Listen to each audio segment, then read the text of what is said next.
Hello class 10th. Today we are going to study chapter 4 carbon and its compound. Uh, Carbon as you know is a versatile element जिसका atomic number 6 होता है और electronic configuration 2,4 होती है. तो it's found in 0.02% in form of mineral and in form of 0.3% in the form of CO2 in the environment. ठीक है. All living structures are carbon based. आप ये देखते हो जब किसी भी चीज़ को जला दो या कुछ कर दो तो वो काला हो जाता है बेसिकली. क्यों? क्योंकि उसके अंदर कार्बन मौजूद होता है. ठीक है. एज कार्बन की जो हमारी इलेक्ट्रॉनिक कॉन्फ़िगरेशन होती है वो 2,4, उसकी आउटर मोस्ट शेल में जो है वो 4 इलेक्ट्रॉन्स होते हैं. तो क्या होता है कि इसके पास टेंडेंसी होती है कि ये 4 इलेक्ट्रॉन या तो लूज़ कर दे टू कंप्लीट दिस ऑक्टेट या 4 इलेक्ट्रॉन गेन कर ले टू कंप्लीट दिस ऑक्टेट. तो दोनों चीज़ों की तो इसी प्रॉपर्टी की वजह से, अपने वैलेंस इलेक्ट्रॉन की वजह से, तो ये क्या करता है, कोवलेंट बॉन्ड फॉर्म करता है basically. As you know, the atomic number of carbon is 6 and its electronic configuration is 2,4. To attain the noble gas configuration, it requires 4 more electron in its valence shell. So it is very difficult to either gain or lose 4 electron. ठीक है. And very difficult to hold the extra electron, so because it would require a large amount of energy to remove the 4 electrons, right? तो carbon attain noble gas configuration by sharing it's valence electron. क्योंकि 4 electron देना और 4 electron लेना बहुत मुश्किल काम है, तो वो क्या करता है, शेयर करता है.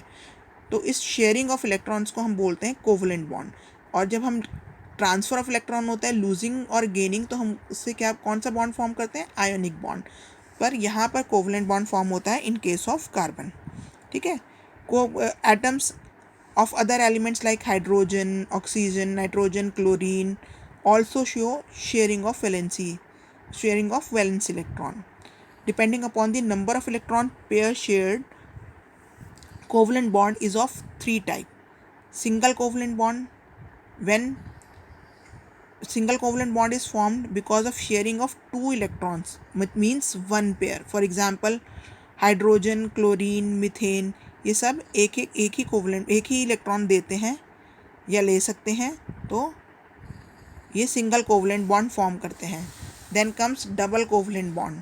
Double covalent bond is formed by sharing of 4 electrons. 2 pair of electron means like oxygen molecule हो गया, कार्बन डाइऑक्साइड मॉलिक्यूल हो गया, ये डबल कोवलेंट बॉन्ड शेयर करते हैं. Then triple covalent bond means 3 pair of electrons, 6 electrons. Like nitrogen हो गया, तो वो 3 इलेक्ट्रॉन्स को शेयर करता है. ठीक. ये जो कोवलेंटली बॉन्डेड मॉलिक्यूल्स होते हैं, they have very low melting point and low boiling points as compare to, and comparatively weaker intermolecular forces होते हैं, unlike ionic compound. These molecules are generally poor conductor of electricity since no charged particle are formed, right? And तो ये कुछ covalent bond की properties थी. पहला क्या, low melting and low boiling point है, कंपैरेटिवली वीकर इंटरमोलिकुलर फोर्सेस होते हैं, and thirdly poor conductor of electricity होते हैं, क्योंकि कोई चार्ज पार्टिकल होता ही नहीं है इसमें. ठीक है. Another 2 important properties which are enable carbon to form enormously large number of compound.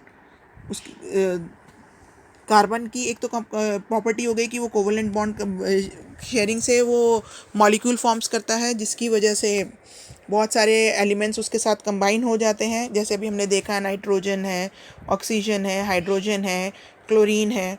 ठीक है. उसके अलावा 2 और प्रॉपर्टी हैं जिसकी वजह से काफ़ी सारे कंपाउंड बनाता है. First is catenation. कैटिनेशन क्या होता है? It is a property of carbon atom to form bond with other atom of carbon. Like carbon, silicon forms compound and hydrogen up to 7 or 8 atom of silicon, right? Then come tetravalency. Tetravalency का मतलब क्या हुआ? Tetra means 4.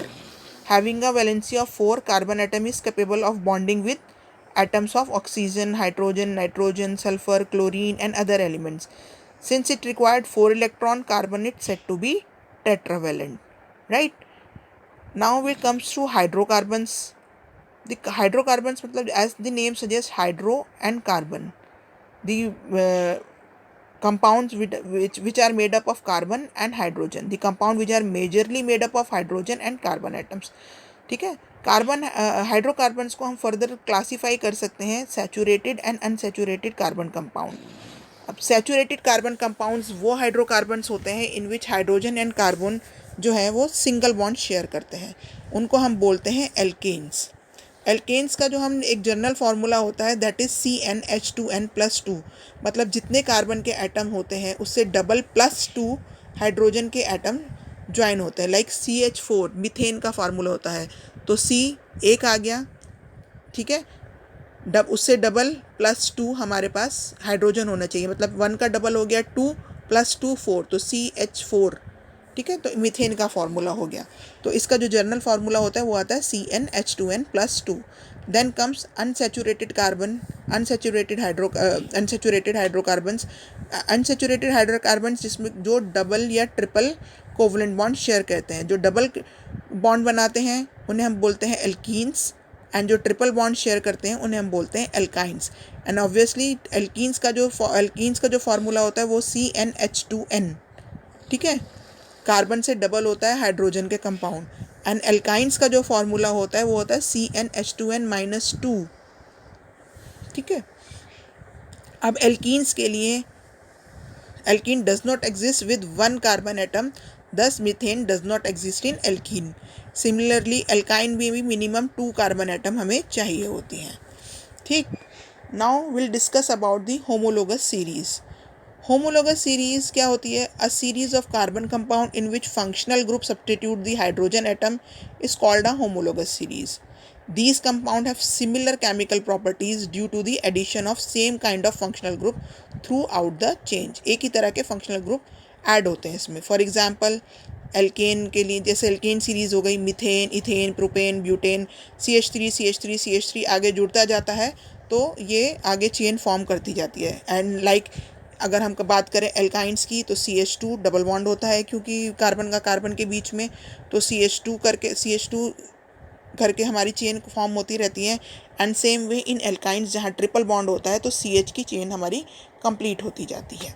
तो ये जो इस तरह का जो सेम फंक्शनल ग्रुप चेन के में एक के बाद एक जुड़ता जाता है, तो these type of compounds are known as, या this type of series are known as homologous series. Like right now we'll come to allotropes. Allotrope of carbons, basically carbon के दो allotropes मेजॉरिटी में हमें पता हम देखते हैं. One is graphite and other one is diamond. अब ये allotropes होते क्या हैं?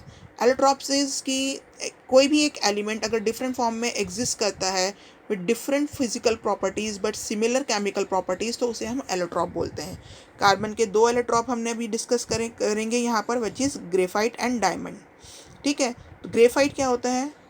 ग्रेफाइट में each carbon atom is bonded to 3 other carbon atom in the same plane and giving a hexagonal shape, ठीक है. One of these bond is a double bond, क्योंकि tetravalent है तो हमें 4 तो चाहिए बॉन्ड, 4 शेयर करेगा, तो 3 तो अदर कार्बन के साथ शेयर करता है जिसमें से एक डबल बॉन्ड होता है. दस valency of carbon is satisfied. And graphite structure is formed bye hexagonal arrays being placed in the layer one above the other, and graphite is also a very good conductor of electricity. Now comes to diamond, the other allotrope of carbon. in इसमें क्या होता है diamond में कि each carbon atom is bonded to 4 other carbon forming a rigid 3-dimensional structure, and diamond is the hardest substance known, while graphite is the smoothest in slippery. Diamond can be synthesized by subjecting pure carbon to very high pressure and temperature. These synthetic diamonds are small but are otherwise indistinguishable from natural diamonds. Right? तो ये आपका chapter था the carbon and its compound. Thank you very much.